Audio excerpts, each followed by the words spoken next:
everyone. I'm going to give you a short demo of using your bowl to teach your dog to go past this jump wing and eventually come all the way back around.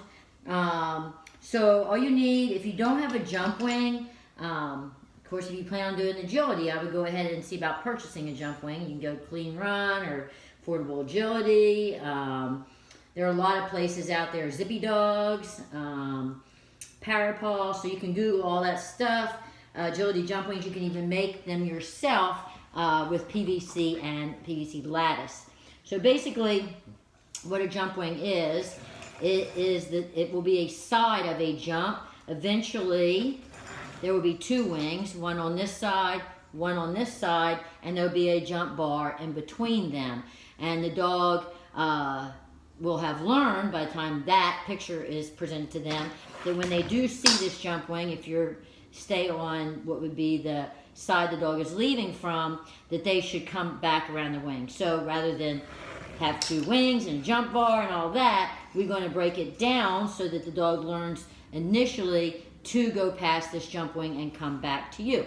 So when you do this, for my demonstration purposes, I'm just going to do this off my left side, which means I will send Rita off my left side to this bowl. The bowl does not have treats in it until the dog reaches the bowl. All right?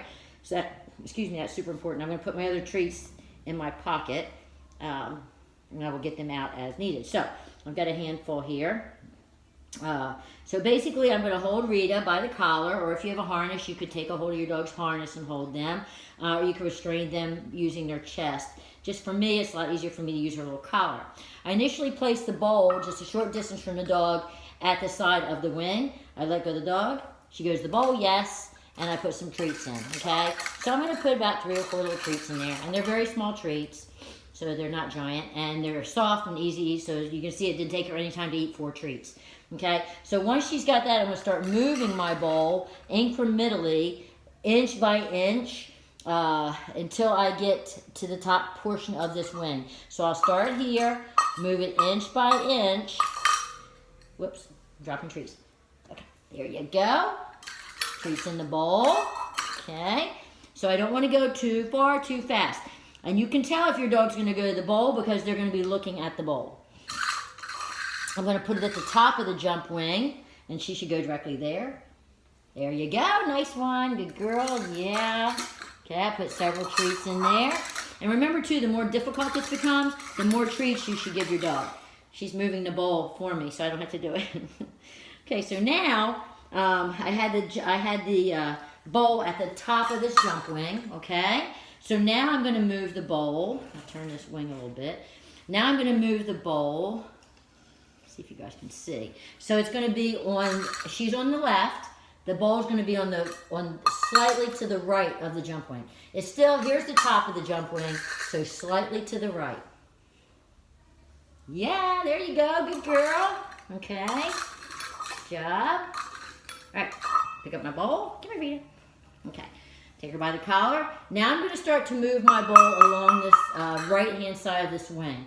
If she were on my left, I would be doing the same thing, but the bowl would be on the left-hand side of the wing. So for demonstration purposes, let me turn this. Now I put the bowl here, here, here, here, here. Okay, so I've moved it inch by inch. Yes, good girl. She gets to have about 5 treats for that because now the level of difficulty has increased. Good job. Okay, so we'll move the bowl one more time during this training session. Now, I'm going to tell you also that Rita already knows how to do this. If I were training her and she did not, and I did train her at some point, I did not go this quickly. Okay, I think probably in my first training session I got to the top of the wing. All right, come here, Rita. Come here. Good girl.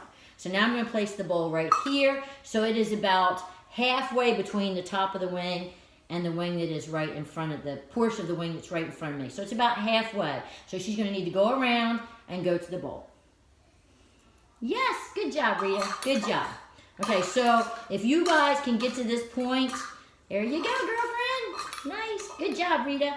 If you guys can get to this point where from both sides, the dog leaves your right side as well as your left side, and can get to where your bowl is placed about halfway the depth of that wing, that would be super good. So don't put a lot of pressure on your dog though. Your dog is going to tell you, excuse me, when you can move the bowl. If you start to move the bowl to the opposite side of the wing and the dog starts to cut between you and the wing and go that way, or sometimes wings will have like spaces. This one doesn't have a big space. And if you get some that are lattice work here, they don't have big space. But some of your jump wings have horizontal, not horizontal, vertical bars.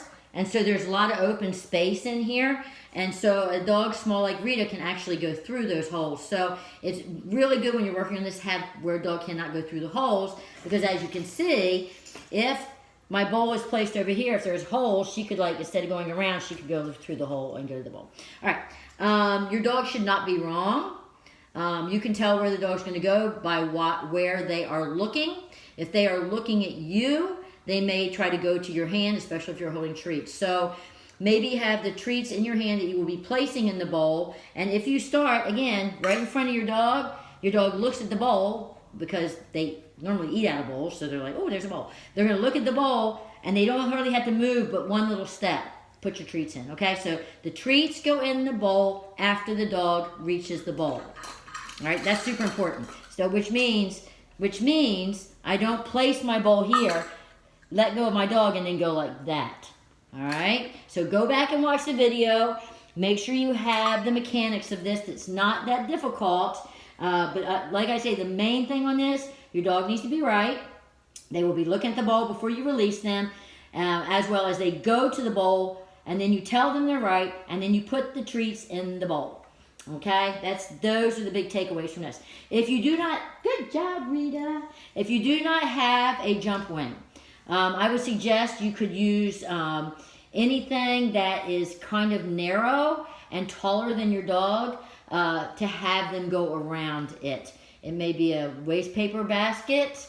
I can't think what else would be small like that. I don't want it exceedingly large, like a chest of drawers. That's too big.